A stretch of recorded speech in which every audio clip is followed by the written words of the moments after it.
ಇವತ್ತು ಗಂಗಾವತಿಯಲ್ಲಿ ಅಲ್ಲಿ ಚೆನ್ನಬಸವ ಜಾತ್ರೆ ಇತ್ತು. ಆ ಜಾತ್ರೆಗೆ ನಾನು ಹೋಗಿದ್ದೆ. ನಾನು ಅಲ್ಲಿಗೆ ಹೋಗಿ ನಾನು ವಾಪಸ್ ಬರುವಂಥ ಸಂದರ್ಭದಲ್ಲಿ ನನಗೆ ಫೋನ್ ಬಂತು, ಈ ರೀತಿ ನಾರಾ ಭರತ್ ರೆಡ್ಡಿ ಬೆಂಬಲಿಗರೆಲ್ಲರೂ ಕೂಡ ಒಂದು 30-40 ಮಂದಿ ಮನೆ ಮುಂದೆ ಬಂದು ಕೂತ್ಕೊಂಡ್ಬಿಟ್ಟು ಕುರ್ಜಿಗಳು ಹಾಕೊಂಡ್ಬಿಟ್ಟು ಪ್ರೈವೇಟ್ ಗನ್ಮೆನ್ಗಳನ್ನೆಲ್ಲ ಕರ್ಕೊಂಡ್ಬಿಟ್ಟು ಮನೆ ಮುಂದೆ ಪೋಸ್ಟರ್ಸನ್ನು ಹಾಕ್ತಾ ಇದ್ದಾರೆ ಅಂತೇಳಿ, ಬ್ಯಾನರ್ಸನ್ನು ಹಾಕ್ತಾ ಇದ್ದಾರೆ ಅಂತೇಳಿ. ಅಂದರೆ ಬ್ಯಾನರ್ಸ್ ಹಾಕೋದಕ್ಕೆ ರೌಡಿಗಳ ಥರ ಗನ್ಮೆನ್ಗಳನ್ನ ಕರ್ಕೊಂಡು ಬಂದು ಮನೆ ಹತ್ರ ಯಾಕೆ ಕೂತ್ಕೊಂಡು ಅನ್ನೋದು ಪ್ರಶ್ನೆ ಬಂತು. ಬೆಳಿಗ್ಗೆ ಒಂದು ಪೋಸ್ಟರ್ನ ಮನೆ ಕಾಂಪೌಂಡ್ಗೆ ಹಚ್ಚಿ ಹೋಗಿದ್ರು ಇವತ್ತು ಬೆಳಗಿನ ಜಾವ. ನಮ್ಮ ಸೆಕ್ಯೂರಿಟಿ ಅವರು ಅದನ್ನು ನೋಡಿ ತೆಗೆದಿದ್ದಾರೆ ಅಂತೇಳಿ ಗೊತ್ತಾಯ್ತು ನನಗೆ. ಅದು ನನ್ನ ಗಮನಕ್ಕೆ ಇದ್ದಿಲ್ಲ. ನಾನು ಬಂದು ಗಂಗಾವತಿಗೆ ಹೋಗಿ ಬರೋದ್ರೊಳಗಡೆ ಸಂಜೆ ಹೊತ್ತಿಗೆ ಈ ರೀತಿ ಅವನು ಸತೀಶ್ ರೆಡ್ಡಿ ಅಂತೇಳಿ ನಾರಾ ಭರತ್ ರೆಡ್ಡಿಗೆ ಪೂರ್ತಿ ಬಲಗೈ ಬಂಟ ಅಂತೇಳಿ ಹೇಳ್ತಾರೆ. ಅವನು ಗನ್ಮೆನ್ಗಳನ್ನೆಲ್ಲ ಕರ್ಕೊಂಡು ಬಂದು 40 ಮಂದಿ ಚಾನಲ್ ಶೇಖರ್ ಅಂತೇಳಿ ಇವರೆಲ್ಲ ಬಂದು ಮನೆ ಮುಂದೆ ಕೂತ್ಕೊಂಡು ನಮ್ಮ ಸೆಕ್ಯೂರಿಟಿ ಅವರು ಹೋಗಿ ಮನೆ ಮುಂದೆ ಹೆಂಗೆ ಚೇರ್ ಹಾಕ್ಕೊಂಡು ಕೊಡ್ತೀರಂತಂದ್ರು ಕೂಡ ಅವ್ರನ್ನ ಸ್ವಲ್ಪ ಕಪಾಳಕ್ಕೆ ಕೊಡ್ದು ಗನ್ಮೆನ್ಗಳನ್ನು ಸ್ವಲ್ಪ ದೌರ್ಜನ್ಯ ಎಸಗಿದ್ರು. ಅಂದರೆ ಅವ್ರ ಉದ್ದೇಶ ಏನಿತ್ತು ಅಂದರೆ ಮನೆ ಹತ್ರ ಬಂದು ಗಲಾಟೆ ಮಾಡಿ ತಡ್ಕೋಬೇಕನ್ನೋದಿತ್ತು. ಅವನಿಗೆ ಏನಾಗಿದೆ ಅಂದರೆ ಈ ಶಾಸಕನಿಗೆ ನಗರದಲ್ಲಿ 2.5 ವರ್ಷ ಆದರೂ ಕೂಡ ಅಭಿವೃದ್ಧಿ ಕೆಲಸಗಳು ಮಾಡಲಿಕ್ಕೆ ಅವನ ಕೈಲಿ ಆಗಲಿಲ್ಲ. ಒಂದು ವಾಲ್ಮೀಕಿ ಸ್ಟ್ಯಾಚು ಕೂಡಿಸ್ತಾ ಇದ್ದಾನೆ, ಇಡೀ ಸಿಟಿಯೆಲ್ಲ ಆರ್ಭಾಟ ಮಾಡ್ತಾ ಇದ್ದಾನೆ. ಅದ್ರ ಬಗ್ಗೆ ನಾವು ತಲೆ ಕೆಡಿಸ್ಕೊಂಡಿಲ್ಲ. ಕಾರಣ ಏನಂದರೆ ಸುಮಾರು ನಾನು ಮಂತ್ರಿಯಾಗಿರುವಂಥ ಸಂದರ್ಭದಲ್ಲಿ, ಶ್ರೀರಾಮುಲು ಮಂತ್ರಿಯಾಗಿರುವಂಥ ಸಂದರ್ಭದಲ್ಲಿ 8 ಕೋಟಿಯಲ್ಲಿ ವಾಲ್ಮೀಕಿ ಭವನ ಕಟ್ಟಿದ್ದಂಥವ್ರು ನಾವು. 20 ಅಡಿ ವಾಲ್ಮೀಕಿ ವಿಗ್ರಹ ನಾವು ಸ್ಥಾಪನೆ ಮಾಡಿರುವಂಥವ್ರು ನಾವು, 20 ಅಡಿ. ಮತ್ತು ವಾಲ್ಮೀಕಿ ಸರ್ಕಲ್ ಅಂತ ಇವತ್ತೇನಿದೆ, SP ಸರ್ಕಲ್ ಅಂತ ಇದ್ದಿದ್ದನ್ನು ಮುನ್ಸಿಪಾಲ್ಟಿ ನಮಗೆ ಅಧಿಕಾರದಲ್ಲಿದ್ದಾಗ ವಾಲ್ಮೀಕಿ ವೃತ್ತ ಅಂತ ಮಾಡಿ ವಾಲ್ಮೀಕಿ ಪುತ್ಥಳಿಯನ್ನು ಅಲ್ಲಿಟ್ಟರೆ ಕಳೆದ 15 ವರ್ಷಗಳಿಂದ ಎಲ್ಲ ಮಾಧ್ಯಮ ಸ್ನೇಹಿತರು ನೀವೇ ನೋಡ್ತಾ ಇದ್ದೀರಿ ಆ ಮೂರ್ತಿಗೆ ಪೂಜೆ ಸಲ್ಲಿಸ್ತಾ ಇರುವಂಥದ್ದು. ಇವತ್ತು SP ಸರ್ಕಲಲ್ಲಿ 1 ಕೋಟಿ ವೆಚ್ಚದಲ್ಲಿ ಒಂದು ಪುತ್ಥಳಿ ಇಡೋದಕ್ಕೆ ಅವನಿಗೇನಾಗ್ತಿದೆ ಅಂದರೆ ಇಡೀ ನಗರದಲ್ಲಿ ಜನ ಅಭಿವೃದ್ಧಿ ಕೆಲಸಗಳನ್ನ ಬಿಟ್ಟು ಈ ರೀತಿ ಆರ್ಭಾಟ ಮಾಡ್ತಾ ಇದ್ದಾನೆ ಅನ್ನೋಂಥ ಅವನಿಗೆ ಡೌನ್ಫಾಲ್ ಸ್ಟಾರ್ಟ್ ಆಗಿದೆ. ಆ ಭಯದಲ್ಲಿ ಅಂದರೆ ಸುಮ್ಮನೆ ತಡ್ಕೋಬೇಕು, ಗಲಾಟೆಗಳು ಮಾಡಿಸ್ಕೋಬೇಕು ಅಂತೇಳಿ ಯಾವನಾದರೂ ಕೂಡ ಒಬ್ಬ ಬುದ್ಧಿ ಇರುವಂಥವನು ಮನೆ ಹತ್ರ ಬಂದು ಚೇರುಗಳು ಹಾಕ್ಕೊಂಡು ಬಂದು ಇವತ್ತು ಕೊಡ್ತಾನೆ ಅಂತಂದರೆ ನಾವು ಸುಮ್ಮನೆ ಕೂಡ್ಲಿಕ್ಕೆ ಹೇಗಾಗುತ್ತೆ?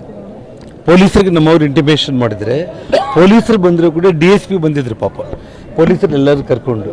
ಅಷ್ಟೊತ್ತಿಗೆ ನಾನು ರೀಚ್ ಆದೆ.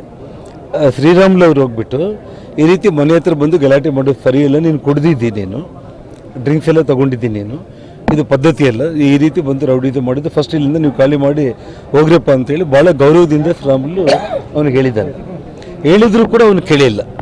ಕೇಳಿದೇನೆ ಇನ್ನು ಜನ ನಾನು ಗಂಗಾವತಿಯಿಂದ ರೀಚ್ ಆಗೋದ್ರೊಳಗಡೆ ಸಾವಿರಾರು ಸಂಖ್ಯೆಯಲ್ಲಿ ನಮ್ಮ ಬೆಂಬಲಿಗರು ಬಂದುಬಿಟ್ರು.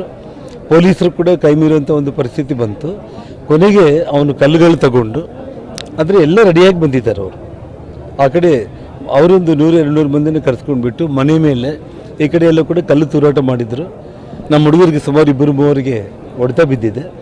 ಮತ್ತು ಪ್ರೈವೇಟ್ ಗನ್ಮೆನ್ಗಳ ಜೊತೆಯಲ್ಲಿ ಪ್ರೈವೇಟ್ ಗನ್ಮೆನ್ಗಳನ್ನ ಇಟ್ಕೊಂಡ್ಬಿಟ್ಟು ಇವತ್ತೇನು ಅವರು ಇದು ಬುಲೆಟ್ಸ್ ಗುಂಡಾರಿಸಿದ್ದಾರೆ. ಇನ್ನು 4 ಬುಲೆಟು ನಮ್ಮ ಹುಡುಗರು ಯಾರು ತಗೊಂಡಿದ್ದಾರೆ. ಅದ್ರ ಕೂಡ ನಾನು ತೊಗೊಂಡು ಬರ್ತೀನಿ. ಈ ಬುಲೆಟ್ಗಳಿಗೆಲ್ಲ ಕೂಡ ಡೀಟೇಲ್ಸ್ ಎಲ್ಲ ಇರುತ್ತೆ. ಇದಕ್ಕೆಲ್ಲವುದು ಕೂಡ ಇದು ಯಾರೂ ತಪ್ಪಿಸ್ಕೊಳ್ಳೋದಕ್ಕೆ ಸಾಧ್ಯನೇ ಇಲ್ಲ. ಅವನು ಸತೀಶ್ ರೆಡ್ಡಿ ಪ್ರೈವೇಟ್ ಗನ್ಮೆನ್ಗಳನ್ನ ಕರ್ಕೊಂಡು ಬಂದು ಕಾನೂನಿಗೆ ಪೂರ್ತಿ ವಿರುದ್ಧ, ಪ್ರೈವೇಟ್ ಗನ್ಮೆನ್ಗಳು ಇಟ್ಕೊಳ್ಳುವಂಥದ್ದು ಪೂರ್ತಿ ಕಾನೂನಿಗೆ ವಿರುದ್ಧ. ಪ್ರೈವೇಟ್ ಗನ್ಮೆನ್ಗಳನ್ನ ತೊಗೊಂಡು ಬಂದು ಈ ರೀತಿ ಬುಲೆಟ್ಗಳನ್ನ ಹಾರಿಸಿ ಇವತ್ತು ನಾನು ಕರೆಕ್ಟಾಗಿ ನಾನು ಬಂದು ಕಾರಲ್ಲಿ ಇಳಿದೀನಿ, ಫೈರಿಂಗ್ ಸ್ಟಾರ್ಟ್ ಆಗಿದೆ.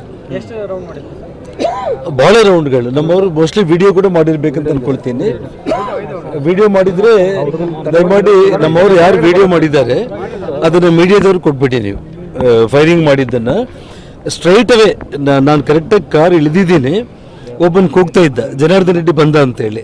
ಬಂದ ತಕ್ಷಣ ಫೈರ್ ಮಾಡಿರಿ ಅಂದ ತಕ್ಷಣ ಫೈರಿಂಗ್ ಸ್ಟಾರ್ಟ್ ಮಾಡಿದ್ರು. ಅಂದರೆ ವಿಷಯ ಏನಂತಾಗಿ ನಾನು ಹೇಳ್ತಾ ಇದ್ದೀನಿ, ಅವನು ನಾರಾಯಣ್ ರೆಡ್ಡಿ ಭರತ್ ಅವರ ಅಪ್ಪ, ಅವನು ದೊಡ್ಡ ಕ್ರಿಮಿನಲ್ ಅಸಲ. ಅವನು ಬಳ್ಳಾರಿಯಲ್ಲಿ ನಾವು ಈ ಕ್ರಿಮಿನಲ್ಗಳ ವಿರುದ್ಧನೇ ನಾವು ಫೈಟ್ ಮಾಡ್ತಾ ಬಂದಿದ್ದು, ನಾನು ಮತ್ತು ಶ್ರೀರಾಮುಲು ನಮ್ಮ ಸಹೋದರೆಲ್ಲರೂ ಕೂಡ. ಈ ಕ್ರಿಮಿನಲ್ಸು, ರೌಡಿ ಗ್ಯಾಂಗ್ಗಳು, ಇವಾಗ ಅವನ ಹಿಂದೆ ಮರ್ಡರರ್ಸ್ನೆಲ್ಲ ಇಟ್ಕೊಂಡಿದ್ದಾನೆ. ಅವನು ಭರತ್ ಮರ್ಡರರ್ಸ್ನ ಇಟ್ಕೊಂಡಿದ್ದಾನೆ, ಕೂಲಿಗಳು ಮಾಡೋರ್ನ ಇಟ್ಕೊಂಡಿದ್ದಾನೆ. ಎಲ್ಲ ಅವರಪ್ಪ ನಾರಾಯಣ ರೆಡ್ಡಿ ಏನು ಕ್ರಿಮಿನಲ್ ಇದ್ನೋ ಮಗ ಕೂಡ ಅದೇ. ಇವತ್ತು ಅವನು ಏನು ಅಂದ್ಕೊಂಡಿದ್ದ ಅಂದರೆ ಹುಚ್ಚ, ಇವತ್ತು ಸೋಮಶೇಖರ್ ರೆಡ್ಡಿ, ಲಕ್ಷ್ಮೀ ಅರುಣ ಓಟ್ಗಳೆಲ್ಲ ಸೇರಿದರೆ ಅವನು ನಮಗಿಂತ ಕಡಿಮೆನೇ, ಅವನು ಸೋಲ್ತಾ ಇದ್ದ. ಅವನು ಅದೇ ಬಲ ಅಂತ ಅಂದ್ಕೊಂಡಿದ್ದಾನೆ. ಅಭಿವೃದ್ಧಿ ಮಾಡಲಿಕ್ಕೆ ಅವನ ಕೈಲಾಗ್ತಾ ಇಲ್ಲ. ಆ ಪುತ್ಳಿಯನ್ನು ಇಟ್ಕೊಂಡ್ಬಿಟ್ಟು ಏನೋ ಮಾಡಬೇಕಂತ ಹುಚ್ಚ ಹೊರಟಿದ್ದಾನೆ. ಮತ್ತು ಮನೆ ಮೇಲೆ ದಾಳಿ ಮಾಡಿ ನನ್ನ ಮೇಲೇ ಇವತ್ತು ಫೈರಿಂಗ್ ಮಾಡೋದಕ್ಕೆ ಇವತ್ತು ಮಾಡಿದ್ದಾರೆ. ಅಂದರೆ ಒಬ್ಬ ಶಾಸಕನಾಗಿ, ಒಬ್ಬ ಮಾಜಿ ಸಚಿವನಾಗಿ, ಇವತ್ತೊಬ್ಬ ಭಾರತೀಯ ಜನತಾ ಪಕ್ಷದ ಒಬ್ಬ ನಾಯಕನಾಗಿರುವಂಥ ನನಗೆ ಇಷ್ಟೆಲ್ಲ ಭದ್ರತೆಯನ್ನು ಇಟ್ಕೊಂಡಿದ್ರು ಕೂಡ ಇವತ್ತು ಈ ರೀತಿ ಫೈರಿಂಗ್ ಮಾಡುವಂಥ ಸ್ಥಿತಿಗೆ ಇವತ್ತು ತಲುಪಿದ್ದಾರೆ ಅಂತಂದರೆ ಇವತ್ತು ಕಾಂಗ್ರೆಸ್ ಪಕ್ಷ ಹೀನಾಯವಾಗಿ ರಾಜ್ಯದಲ್ಲಿ ರೌಡಿಗಳ ಗೂಂಡಗಳ ರಾಜ್ಯ ಆಗಿದೆ. ಏನು 25 ವರ್ಷಗಳ ಹಿಂದೆ ಈ ರೌಡಿ ಸಾಮ್ರಾಜ್ಯಗಳನ್ನ ನಾವು ಅಂತ್ಯ ಮಾಡಿದ್ದೀವೋ, ಇವತ್ತು ಇನ್ನೊಬ್ಬ ರೌಡಿ ಈ ಬಳ್ಳಾರಿ ನಗರದಲ್ಲಿ ಇವತ್ತೇನು ಅವನು MLA ಆಗಿ ನನ್ನ ಮನೆ ಮೇಲೇ ಇವತ್ತು ರೌಡಿಗಳನ್ನ, ಗ್ಯಾಂಗ್ಗಳನ್ನ ಕಳಿಸಿ ಪೋಸ್ಟರ್ ನೆಪದಲ್ಲಿ ಫೈರಿಂಗ್ ಮಾಡೋ ಹಂತಕ್ಕೆ ಅವ್ನು ರೀಚ್ ಆಗಿದ್ದಾನೆ ಅಂತಂದರೆ ಇವತ್ತು ಎಷ್ಟು ಕಾನೂನು ಹದಗೆಟ್ಟಿದೆ ಅನ್ನೋದೊಂದು ಲೆಕ್ಕ. ಇವತ್ತು ಶೋಭಾರಾಣಿ SP ಅವರು ಇವತ್ತು ವಾಲಂಟ್ರಿಯಾಗಿ ಅವರೇ ಟ್ರಾನ್ಸ್ಫರ್ ತಗೊಂಡು ಬಳ್ಳಾರಿ ನನ್ನ ಕೈಲಿ ಆಗಲ್ಲ ಅಂತೇಳಿ, ಯಾಕೆಂದರೆ ಅವರು ಈ ಕ್ಲಬ್ಗಳು, ಗಾಂಜಾಗಳು, ಮಟ್ಕಗಳು, ಉಸುಗುಗಳು, ಕಾಂಟ್ರಾಕ್ಟ್ಸ್ ಎಲ್ಲ ಫ್ರಾಡ್ಗಳನ್ನು, ಕ್ರಿಮಿನಲ್ಸನ್ನು ಅವ್ರು ಅರೆಸ್ಟ್ ಮಾಡಲಿಕ್ಕೆ ಅಂತ ಹೋಗಬೇಕು. ಮೇಲೆಯಿಂದ ಇವರು ಫೋನ್ ಮಾಡೋದು, ಅಲ್ಲಿಂದ ಗೃಹ ಮಂತ್ರಿಗಳು, ಉಪಮುಖ್ಯಮಂತ್ರಿಗಳು, ಮುಖ್ಯಮಂತ್ರಿಗಳಿಂದ ಫೋನ್ಗಳು, ಅವ್ರ SP ನನಗೆ ಸಾಕಾಗೋಗಿದೆ ಅಂತ ಹೇಳ್ಬಿಟ್ಟು, ಮತ್ತು ನಾವು ಯಾರು ಇಂಟರ್ಫಿಯರ್ ಆಗ್ತಾ ಇಲ್ಲ. ನಾವು ನೋಡೋಣ, ಪೊಲೀಸರೇ ತಾವೇ ಪತ್ರಕರ್ತರು ನೋಡ್ತಾ ಇದ್ದೀರಿ. ಅವನು MLA, ಅವರ ತಂದೆ ನಾರಾಯಣ ರೆಡ್ಡಿ, ಅವರಿಬ್ಬರು ಸೇರಿ ಇವತ್ತು ಇಡೀ ಕಾಂಗ್ರೆಸ್ ಪಕ್ಷ ಇವತ್ತು ನನಗೆ ಒಂದೊಂದು ರೀತಿಯಲ್ಲಿ ಅನುಮಾನ ಬರುವಂಥದ್ದಂದರೆ ಈ ರಾಜ್ಯದ ಮುಖ್ಯಮಂತ್ರಿ ಸಿದ್ದರಾಮಯ್ಯನವರು ನನ್ನ ಮೇಲೆ ಹಿಂದೆ ಮಾಡಿರುವಂಥ ಪಾದಯಾತ್ರೆಗಳು, ಹೋರಾಟಗಳು ಇದು ಸಾಕಾಗಿಲ್ದಂಗೆ ಏನಾದರೂ ನನ್ನನ್ನು ಇವತ್ತು ಈ ರೀತಿಯಾದರೂ ಫಿನಿಶ್ ಮಾಡಬೇಕು ಅಂತೇಳಿ ಮನೆ ಮೇಲೇ ಇವತ್ತು ಗೂಂಡಗಳನ್ನು, ರೌಡಿಗಳನ್ನು ಕಳಿಸಿ ಈ ರೀತಿ ಇವತ್ತು ಫೈರಿಂಗ್ ಮಾಡುವಂಥ ಒಂದು ಸ್ಥಿತಿಗೆ ತಲುಪಿದೆ ಅಂತಂದರೆ ಈ ಹಿಂದೆ ಕೂಡ ಇಂಥ ಒಂದು ಭಯಾನಕವಾಗಿ ಇವತ್ತು ಆಗಿದ್ದಿಲ್ಲ, ಇವತ್ತು ಆಗಿರುವಂಥ ಒಂದು ಘಟನೆ ಇದೆ. ಮಾತ್ರ ಬ್ಯಾನರ್ ಹಾಕಕ್ಕೆ ನೀವು ಗಲಾಟೆ ಮಾಡಬೇಕು ಉದ್ದೇಶ ಇಟ್ಕೊಂಡಿದ್ದೀವಿ ತಾವೇ ಹೇಳಿ ನನಗೆ. ಇವತ್ತು ಮನೆ ಮುಂದೆನೇ ತಾವೆಲ್ಲ ನೋಡ್ತಾ ಇದ್ದೀರಿ. ಬ್ಯಾನರ್ಗಳಿಗೆ ಯಾರಾದರೂ ನಾವು ಅಬ್ಜೆಕ್ಷನ್ ಮಾಡಿದ್ದೀವಿ? ನಾವು ನಮ್ಮ ಮನೆ ಮುಂದೆನೇ ಹಾಕಿದಾರಲ್ಲ, ಮನೆ ಮುಂದೆ ಡಿವೈಡರ್ಗಳಿಗೆಲ್ಲ ಬ್ಯಾನರ್ಸ್ ಹಾಕಿದ್ದಾರೆ.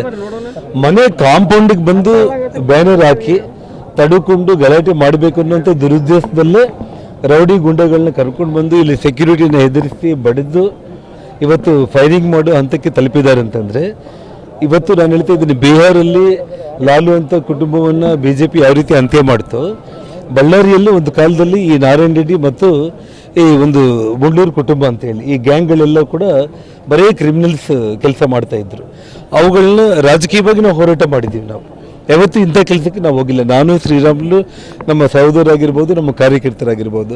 ಆದರೆ ಈ ಕೈಲಾಗದಿರುವಂಥ ಈ ಹೇಡಿಗಳು ಇವತ್ತು ಈ ರಾಜ್ಯದ ಮುಖ್ಯಮಂತ್ರಿ ಏನು ನಿದ್ದೆ ಮಾಡ್ತಾ ಇದ್ದಾನೆ? ಇವತ್ತು ಏನು ಲಾ ಆ್ಯಂಡ್ ಆರ್ಡರ್ ಗೊತ್ತಿಲ್ಲನ?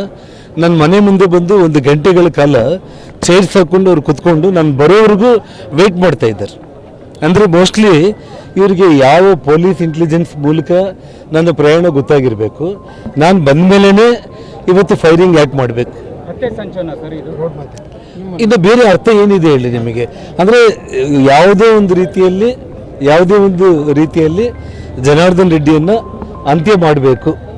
ಇನ್ನು ಬರೋ ದಿನಗಳಲ್ಲಿ BJP ಪಕ್ಷ 20-28 10 ವಿಧಾನಸಭಾ ಕ್ಷೇತ್ರಗಳಲ್ಲಿ ಗೆಲ್ಲುತ್ತೆ. ಆ ವಾತಾವರಣ ಸೃಷ್ಟಿಯಾಗ್ತಾ ಇದೆ. ಕಾಂಗ್ರೆಸ್ ದಿನೇ ದಿನೇ ನಿರ್ನಾಮ ಆಗ್ತಾ ಇದೆ ಅಂತೇಳಿ ಈ ರೌಡಿ ಗ್ಯಾಂಗ್ಗಳು ಸೂರ್ಯನಾರಾಯಣ ರೆಡ್ಡಿ ಮತ್ತು ಅವನ ಮಗ ಅವರಿಬ್ಬರನ್ನ ಅಡ್ಡ ಇಟ್ಕೊಂಡ್ಬಿಟ್ಟು ಇವತ್ತು ಕೊನೆಗೆ ಲಾಸ್ಟ್ಗೆ ಈ ಹಂತಕ್ಕೆ ಅವ್ರು ತಲುಪಿದ್ದಾರೆ ಅಷ್ಟೇ.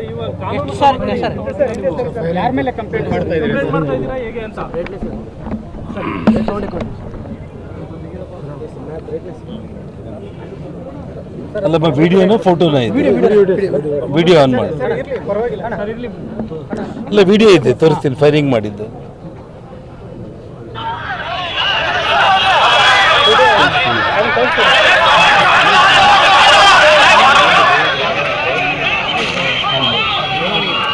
ನೋಡಿದ ಕಲ್ಲುಗಳೆಲ್ಲ ತೂರ್ತಾ ಇದ್ದಾರೆ. ಫೈರಿಂಗ್ ಮಾಡಿದ್ದಾರೆ. ಯಾರ ವಿರುದ್ಧ ಕಂಪ್ಲೇಂಟ್ ಕೊಡ್ತೀರಾ? ನಾವು ಟೋಟಲ್ ಇವತ್ತು ಇಡೀ ಸರ್ಕಾರದ ವಿರುದ್ಧನೇ ನಾನು ಕೇಂದ್ರ ಸರ್ಕಾರಕ್ಕೂ ನನ್ನ ಭದ್ರತೆಗೋಸ್ಕರ ನಾನು ಕೇಂದ್ರ ಸರ್ಕಾರಕ್ಕೂ ಮನವಿ ಮಾಡ್ತೇನೆ.